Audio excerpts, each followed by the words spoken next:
Hey guys, and welcome to our third lesson of Holy Week. I talked about on Sunday, Palm Sunday, and then last night we did the Last Supper. And now tonight we're going to be talking about the Garden of Gethsemane. And I have my sweet little helper Maxton, who's going to be with us and helping us. Right, buddy? Okay, we're going to be looking at three groups of people and what they were doing in the garden that night. I chose to wait to film my lesson until it got dark outside, so we're actually sitting on my back porch and you can't see around us because it's dark, because I thought that would be fitting because that's how it was in the garden that night. Okay, so we're going to look at what several groups of people were doing in the garden, but first and foremost we're going to look at what Jesus was doing, because we know that's most important. And we find that Jesus was praying, that in this time of great stress and great heartache, he is reaching out to his Father. And I wanted to read it straight to you from the Gospel of Matthew as to what Jesus was praying. And he said, "My Father, if it be possible, let this cup pass from me. Nevertheless, not as I will, but as you will." So what he's saying is, if there's any other way that I don't have to die, let it be. But if it is your will that this is what has to happen, Lord, I submit to you.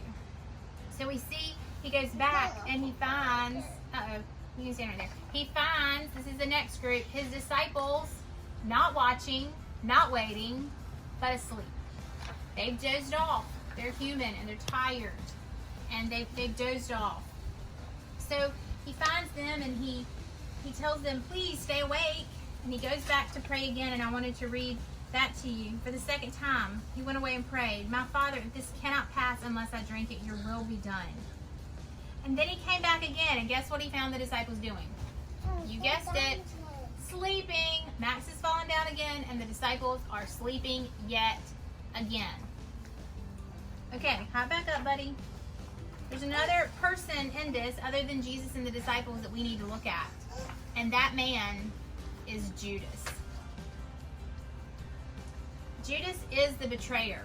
And this is the section of Scripture where we find Judas coming and showing the chiefs and the leaders who Jesus is by a kiss on Jesus' cheek. I want to read it to you straight from the Bible so that you hear it. While he was still speaking, Judas came, one of the 12, and with him a great crowd with swords and clubs from the chief priests and the elders of the people. Now the betrayer had given them a sign saying, "The one I kiss is the man, seize him." So he kisses Jesus and shows the killers who he is. Y'all, this was a really, really sad night. But all this had to take place so that the scripture would be fulfilled. There's going to be a video in a few minutes, and then tomorrow we'll have our next lesson of Holy Week, which will be Good Friday. Thanks, guys, and I will see you soon. After they ate together, Jesus told his disciples, "Tonight you will abandon me." "Not me," said Peter boldly. "I will never leave you, Jesus."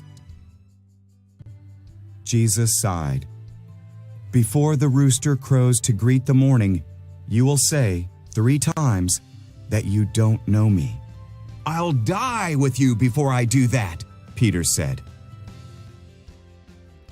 When they came to the Garden of Gethsemane, Jesus asked his disciples to pray with him.